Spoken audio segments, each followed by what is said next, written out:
Channel subscribe कर दें। जो कर चुके हैं उनका मैं शुक्रिया अदा करता हूँ। आज आपके साथ ट्रैवल के हवाले से एक छोटी सी इंफॉर्मेशन शेयर करनी थी। जैसा कि आपको मालूम है, मेरी एक वीडियो मैं पहले ही अपलोड कर चुका हूँ अल्बानिया का जो टूरिस्ट वीज़ा है उसके बारे में। अल्बानिया का जो वीज़ा प्रोसेस है वो ऑनलाइन होता है और उसका ई वीज़ा है, और उसकी वीडियो जो है वीलॉग मैं कर चुका हूँ, और उसकी इंफॉर्मेशन के लिए आप मेरी पिछली जो वीडियो है उसे भी देख सकते हैं। अब थोड़ा सा उसमें चेंजिंग आ गया है जिसके बारे में आपको बताना था। अल्बानिया का जो टूरिस्ट वीज़ा है उसका जो दौरानिया था या जो उसका प्रोसेसिंग टाइम था वीज़ा का, वो तकरीबन था 10 से 12 दिन में, यानी 2 वीक में उसका आपको रिज़ल्ट आ जाता था। उसमें आपको जवाब आ जाता था इनकी तरफ से। जब आप फर्स्ट टाइम एप्लीकेशन सबमिट करते थे तो उसमें आपको ये अगर वीज़ा देना चाहते तो आपसे कहते कि अब आप जो है वीज़ा फीस वो पे करें।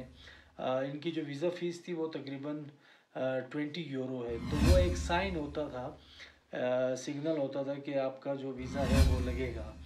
तो ये इनका प्रोसेसिंग टाइम था 10 से 12 दिन या 2 वीक का, लेकिन वो अब ज़्यादा हो गया है और अब तकरीबन 1 महीना जो है उस पर लग रहा है। तकरीबन 4 वीक का अब टाइम जो है लग जाता है। इनकी जो एप्लीकेशन सबमिशन के बाद का जो टाइम होता है या एप्लीकेशन प्रोसेसिंग का जो टाइम है वो अब 12 दिन या 10 दिन नहीं है, वो तकरीबन कम से कम 4 वीक या 1 महीना है। उसके बाद जो है ये आपसे कहते हैं कि अब आप जो है हम आपको वीज़ा जो है वो इशू करते हैं, या आपको वीज़ा देना चाहते हैं, या आपको वीज़ा मिल रहा है। अगर इन्होंने आपको वीज़ा देना होगा तो वो आपसे सिंपली कहेंगे आपको ईमेल के ज़रिए कि आपका जो फर्स्ट स्टेज है वो सक्सेसफुल हो गया है। अब आप 20 यूरो जो फ़ीस है वीज़ा की वो अब आप पे करें ऑनलाइन।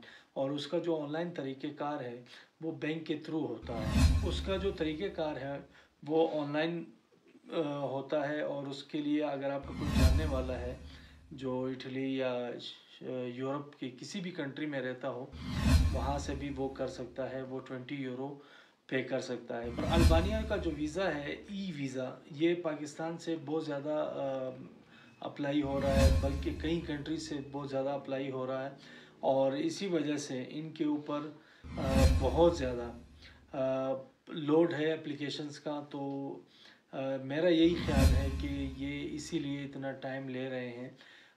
और इसमें एक और चेंजिंग जो की है इन्होंने वो ये की है कि अल्बानिया का जो वीज़ा आप ऑनलाइन अप्लाई करते थे उसमें आपके पास कौंसलर का जो ऑप्शन होता था उसमें आपको एक चूज़ करना होता था, और उसमें इस्तांबुल IST और या कैरो जो एक शहर है इजिप्ट का, उसका आपको ये रेफरेंस देते थे, और उसमें से आपको एक सेलेक्ट करना होता था, या कैरो या इस्तांबुल। तो अब इन्होंने वो भी चेंज कर दिया है। अब आपके पास ईमेल आती है, मिसाल के तौर पे अगर आपने कैरो दिया हुआ है तो आपके पास ईमेल आएगी और उसमें कहा जाएगा आपसे कि अब आपका जो रेफरेंस नंबर है, यानी कैरो का CIA आता है रेफरेंस नंबर से पहले, वो इन्होंने ख़त्म कर दिया है। और फिर आपसे कहा जाता है कि अब आपका जो न्यू एप्लीकेशन नंबर है वो सिर्फ डिजिट में है। तो उसमें सिर्फ डिजिट होते हैं और उसमें अल्फ़ाबेट नहीं होते। अब जैसे मिसाल के तौर पे इस्तांबुल के लिए अगर आप करते थे अप्लाई, तो इनका जो कौंसलर इस्तांबुल का आता था वो IST से शुरू होता था रेफरेंस नंबर, तो उसको भी इन्होंने वो कर दिया है, ये चेंजिंग कर दी है। अब इनका जो है वो सिर्फ डिजिट का रेफरेंस नंबर आता है। तो ये 2 चेंजेस इन्होंने की है अल्बानिया ई वीज़ा के हवाले से। तो आपके साथ ये इन्फॉर्मेशन शेयर करनी थी। बहुत शुक्रिया।